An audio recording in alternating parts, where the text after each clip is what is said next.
Привет! В прошлом видео я рассказывал о том, как мы начали ребилдить мой Лавр. Настало время показать, что из этого получилось. Как я уже говорил, эта машина со мной уже почти 5 лет. И кардинально в ее внешнем виде не меняла ничего с момента покупки. Я бы даже не сказал, что у меня не было возможности, скорее меня просто все устраивало. Машина все это время выглядела как аккуратный миссл, выполняла свои задачи.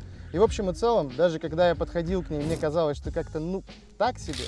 На картинке она все еще выглядела неплохо. То есть выполняла золотое правило дрифт автомобиля. С 5 метров в ночи пойдет.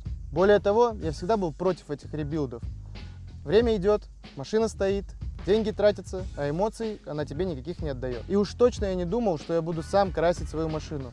Обычно примеры таких занятий либо заканчивались продажей всего этого оставшегося супового набора, либо затягивались на многие года. Но наступил переломный момент, и я отлично его помню.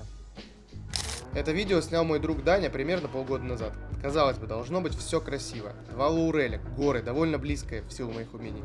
Парная езда, но нет. Машина сзади выглядит совсем уж как кусок говна. Особенно неприятно становится, когда я вспоминаю, что эта машина моя. Смотря это видео, я для себя и понял, пора что-то поменять. А дальше вы уже знаете. Я начинаю с жопы и делаю ее. Если вдруг не видели, гляньте прошлое видео, там подробно я обо всем рассказал. Когда мы ее сделали, стал вопрос о следующей части мероприятия, о покраске автомобиля.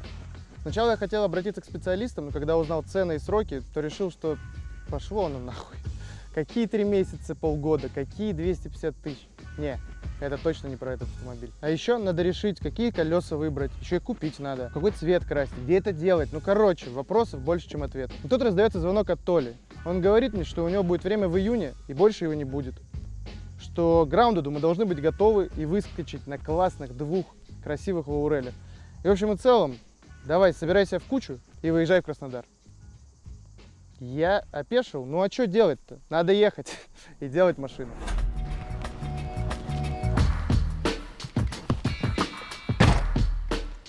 Привет! Сегодня первый день второй части билда моей машины. И сейчас я отправляюсь к Толе в гараж для того, чтобы начать подгонять колеса, смотреть, как они смотрятся, сделать фитуху и закупить все необходимое для покраски. Поехали!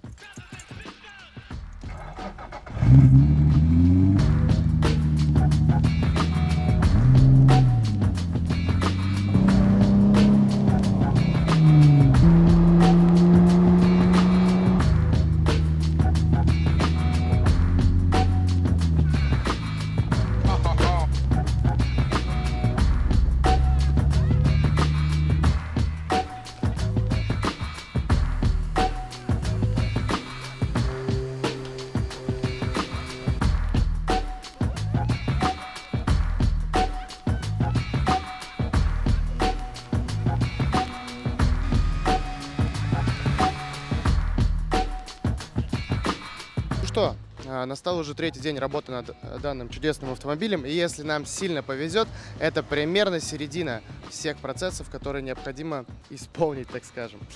Что мы видим? Автомобиль уже именно по кузову полностью готов к покраске. В тех местах, где были некоторые вмятинки, трещинки серьезные, мы, естественно, подкинули немного шпекса. Вот. Ну, а на какие-то точечки маленькие мы решили не обращать внимания, поскольку все же красим мы в гараже. Все равно получится не идеально, и очень надеемся, что почти все уйдет вместе с грунтом. В общем, на посте поправим. Что нам еще предстоит сделать? Бампера в процессе подготовки, и мы очень надеемся, что все запчасти будут готовы к сегодняшнему дню. Также мы закупили краски и все остальное. И сейчас очень хотелось бы сказать огромное спасибо всем, кто различным образом поддерживает, просто смотрит, ставит лайки, подписывается. Отдельное огромное спасибо ребятам, которые поддерживают рублем. Реально сегодня было очень приятно стоять на кассе в магазине, отдавать довольно ощутимую сумму денег и понимать, что часть этих денег была сгенерирована моими видео, этой машиной и, конечно же, вами. Большое спасибо. Вообще, по факту, занимались мы подготовкой только вчера, потому что позавчера мы нашли некоторые проблемы в этой части автомобиля, а именно во внешних арках. Так получилось, что когда мы делали этот... Толя, как это правильно сказать? Короче, Мы выпилили арки заводские до заводского усилителя. Нам оказалось этого недостаточно, потому что мы примерили позавчера мы примерили колеса. Они у нас при должном занижении уперлись в этот ебучий усилитель. Вот, поэтому нам пришлось позавчера пилить этот усилитель на сантиметра 3, наверное, мы его подпилили. Для того, чтобы у нас был ход подвески, чтобы у нас колесо не цеплялось об кузов, не затирало его, не прижимало, не тормозило. Ну, короче, вот такой процесс. Почему сразу не подпилили усилитель? Что его трогать? Он там стыкуется с внутренним крылом, с внутренним усилителем, другим там, в смысле, аркой внутренней. Вот. И я решил такой, что я буду его пилить? Вроде у нас как бы запас есть. Вот. А когда мы уже примерили 17-е колесо, оно оказалось-то побольше. А еще оказалось, что в принципе под это расширение надо тачку опускать ниже. Вот. И вот пришлось, короче, его пилить. Мы быстро справились. Да там не знаю, сколько я там. Одну сторону 2 часа делал, другую час, наверное, делал. Это с учетом заваривания вот этого внутреннего канта. То есть осталось там, в принципе, герметосом все это дело подмазать, и все, и ок.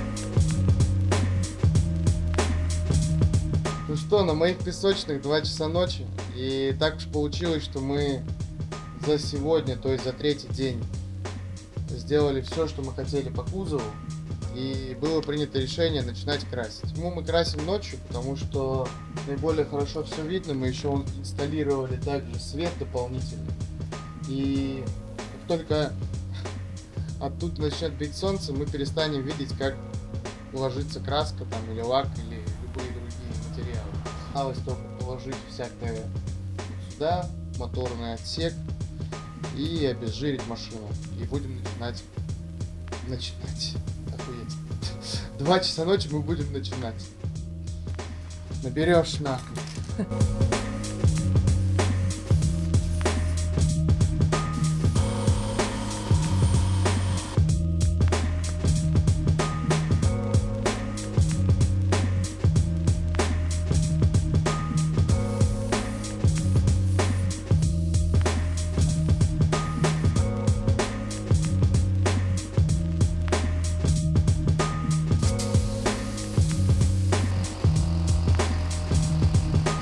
Короче, уже нет ни сил, ни желания доставать камеру, распаковывать основу, потому что мы уже все собрали, но очень хочется записать такое маленькое включение с момента, когда основная часть работы проведена. Хоть и эмоций уже и не осталось, но восторг, он все равно вот это на кончиках пальцев. Сейчас 8 утра, мы только-только все закончили, все прибрали, встретили некоторое количество преград на нашем пути. Завтра, послезавтра буду продолжать, и сейчас я просто смотрю и охуеваю, что это моя машина реально.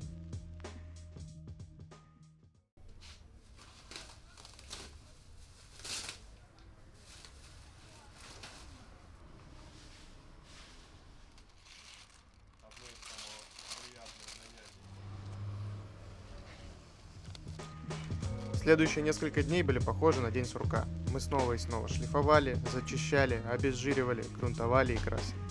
Не было времени остановиться и посмотреть на результат. Уже через пару дней в Краснодар приезжал Тоха и был готов отвезти мою машину в Сочи на прицепе, где меня уже очень ждала куча дел. Поэтому мы мало снимали и много работали, а в последний день все быстро скидали, загрузили машину и отправились в путь.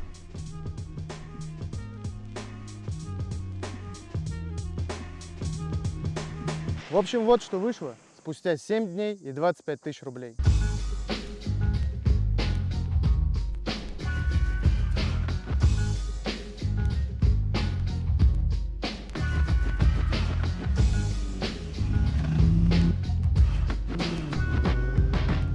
Да, действительно, мы собирали машину всего 6 дней, а на 7-й быстро ее скидали и отправили домой, в Сочи. Я долго не мог определиться с выбором цвета. Сначала хотелось черный, потом хотелось яркий, думал розовый, потом желтый. Ну, короче, бросало меня из стороны в сторону. А потом я понял, что мне хочется ездить спокойно в городе, но при этом, чтобы машина в движении выглядела строго и довольно эффектно. Как мне показалось, данный выбор цвета наиболее хорошо работает, потому что она одновременно и не очень приметная, но с другой стороны, стритовая. Конкретно в тот момент, когда мы ее покрасили, я был слегка фрустрирован, не очень понимал, что я ощущаю, потому что, да, вроде бы мы облили машину, но облили мы ее, откровенно говоря, средним. Да, кажется, колеса подходят, но как-то что-то чуть-чуть не совсем там. И как всегда, фитуха зарешала вопросы. Сразу по приезде в Сочи я поехал, сгрузил ее с прицепа, мы загнали ее в бокс и скрутили сзади 4 сантиметра и спереди 1,5. Получилось отлично. Да, действительно, есть какие-то небольшие моментики. Но давайте вспомним, что это было сделано в 10 раз дешевле и, наверное, раз в 10 тоже быстрее, чем это делают профессиональные маляры. Поэтому я думаю, что не стоит придираться. 80% внешнего вида машины, конечно же, дают колеса. И в данном случае мы подобрали довольно прикольный комплект. Спереди стоят Gremlites 57C, а это Attach Final Speed. Параметры тоже неплохие. Спереди 8,5, здесь аж 9,5. Соответственно, именно поэтому, мне кажется, машина заиграла какими-то новыми красками и прямо характерно изменилась. Особенно учитывая тот факт, что появились расширения, порожки, губа теперь в один цвет, ее гораздо лучше видно. В общем, я считаю, что машина немного эволюционировала. И под стать увеличившейся мощности вид стал чуть более агрессивным. Еще хочу обратить внимание на заднюю часть автомобиля. Да, конечно, вот здесь вот зазорчики имеются. Вот, но я скорее про другое. Про то, как прикольно вот эта нижняя губа HIPA Slick заиграла вместе с расширением. Мне отдельно очень нравится жопа. Она не кажется перегруженной, но все вместе работает классно. Теперь я, конечно, понимаю, почему такие ценники за покраску. Работа реально долгая, монотонная, муторная и ментально сложная. И в случае нашем мы могли чуть-чуть поднакосячить, где-то что-то решить не делать. Но когда ты это делаешь за деньги и профессионально, такой возможности у тебя нет. Если честно, для меня главный результат того, что мы сделали, это то, что мне моя машина снова нравится. Да, вот так просто, но когда ты гоняешь 5 лет на непонятно чем, ты уже забываешь, что дрифтовая тачка тебе может нравиться. А особенно твоя дрифтовая тачка. Несмотря на то, что мы не сильно заморачивались, ушло все равно довольно много времени. Каждый день мы тратили по 12 часов. А в день покраски у меня была гонка 24 часа Лауреля. Я пришел в гараж в 9 и вышел из него в 9 утра. Ну и что, какой итог? Я гордо могу сказать, что это моя машина. И сам понимаю теперь, что в некоторых случаях стоит просто приложить немного усилий, чтобы получить крутой результат. Да, мы здесь не говорим об восстановлении, приведении в идеал и реставрации. Это действительно долго, дорого и сложно. Но вот так облить машину, сделать некий рефреш и снова радоваться тому, что у тебя есть 33-й Лаурель, не то что можно, так еще и нужно. Спасибо, что посмотрели, и надеюсь, что вам понравился обновленный лук Лауреля так же, как он понравился мне. Отдельное спасибо хочу всем сказать за поддержку над первым роликом. Для меня это реально важно. А еще, кстати, кепки снова в наличии по ссылке в описании. А еще, кстати, меня одобрили на граунд. Это 3-4 августа я буду там гонять в горах Сочи. Впрочем, мы здесь всегда.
Чувак, как охуенно вернуться домой, просто пиздец, реально. Бля, без шуток, я так сейчас кайфанул. Я же сколько не ездил-то в горах Здесь я не ездил с марта, блядь. Охуительно. Ну, блядь, побегает еще. Такой кадр.